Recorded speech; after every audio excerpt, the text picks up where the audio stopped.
Hey everybody, Gonison Undercover. Today is Thursday, November 29th, 2018, and it's 8:56 p.m. Eastern Standard Time. I'm down here in the waterfront of Keyport, New Jersey. Not too many people around tonight. It's a little chilly outside. My dashboard says 40 degrees. Getting cold in New Jersey. So we got another Blue Hero story in the making. Be interesting to see how this one works out. I got a feeling there'll be another settlement here.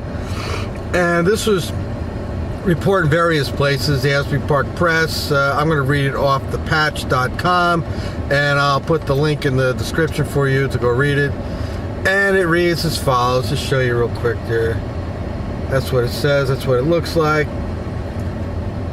Disabled woman sues Long Branch, citing civil rights violations. A disabled woman has filed a lawsuit in Newark Federal Court against 7 Long Branch police officers and the city, alleging that her civil rights and the rights of her now deceased companion were violated, according to the woman's attorney. The alleged incident took place at the Long Branch Metro PCS store in November 2016. According to the complaint, Mariana Rahman, 54 of Long Branch, and her companion, Hector Mejia, went to the Metro PCS store on Broadway Street in Long Branch regarding a phone Mejia had just purchased. After experiencing issues with a Metro PCS employee, Rahman called Long Branch police officers for assistance. Well, that was his first mistake, because what do they always like to do when they're behaving like cops and not like humans? They like to harass, extort, hurt, and escalate, and I'm starting to see something here. When the officers arrived, they stated that they would not get involved and would not make a report. Well, because it's a civil matter at the moment, but they got to figure a way to profit off of it. Efforts to obtain comment from the Long Branch officials were not immediately successful. When Rahman began to write down the names of the responding officers and made a comment to Mejia about her civil rights, now get ready here, this is very classic now. Long Branch police officer D. Perez allegedly grabbed the pen out of Rahman's hands and eventually arrested Rahman and Mejia, according to the lawsuit.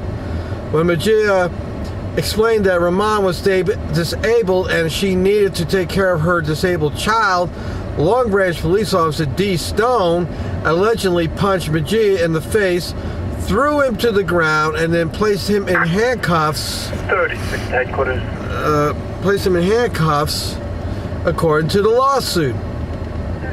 The complaint alleges that Long Branch police officers continued to act unlawfully towards Rahman and Mejia even after they both were wrongfully arrested. Officer Perez allegedly slammed Rahman's head on the door of a police car and punched and kicked her even though Rahman was still handcuffed, according to the lawsuit.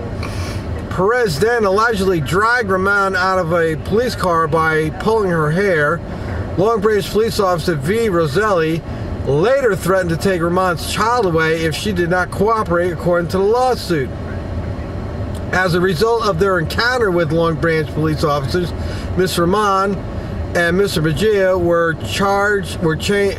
changed with one count. Oh, it's not, it's a misprint. Charged with one count of improper behavior, disorderly conduct, and one count of resisting arrest.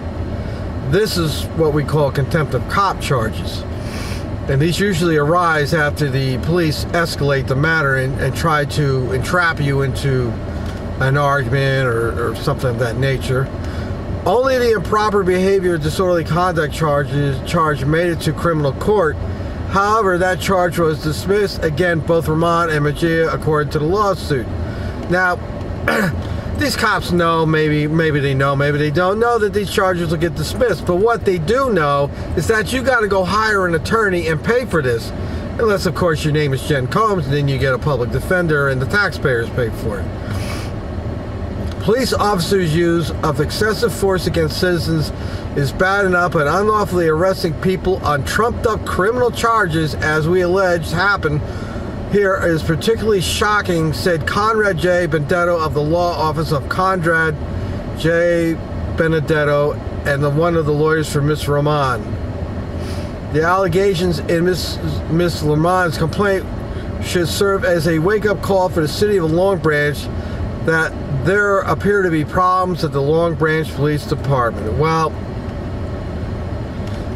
we know that these police are all in a state of denial. They don't want to acknowledge any kind of problem. It's always us, because they're always telling us how we need to act. If you ever see their Facebook pages, all the things that we need to do. But they don't want to talk about the things that they need to do. Now, for some of you who don't remember Long Branch, I did a story on that, and I actually have 2 stories out there on Long Branch. They were on the Gunnison Undercover channel. And one had to do with the drunken Long Branch police officer who left a barbecue, a political barbecue, and went very fast down Ocean Avenue and ran a poor lady over just trying to cross the street. And he hit her so hard it smashed the front of his car in and knocked her right out of his shoes. And then there's another police officer, I forget the exact story with that, but I believe that was another officer behaving badly that I think he cost the town some money, $170,000 I think it was, and then he turned around and sued the police department. Now, Long Branch Police is sort of, I have a little familiarity with them. I used to live in Long Branch, and I can't say that they're the kind of cop department that runs around and harasses motor vehicle stuff. It's sort of a busy town at night, so the police are kind of busy with nonsense calls, especially in the summertime.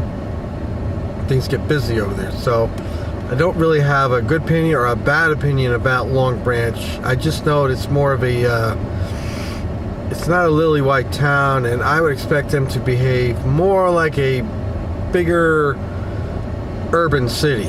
Not that they're a big urban city, but I would expect it to have more of that mentality. But here you go. We got officers misbehaving, getting sued, and I'm sure at some point we're going to be hearing a story about how they settled out of court, and she'll probably get $1 million, and her deceased companion's estate will get $1 million, and the town won't admit to any wrongdoing, and it'll be business as usual in Long Branch.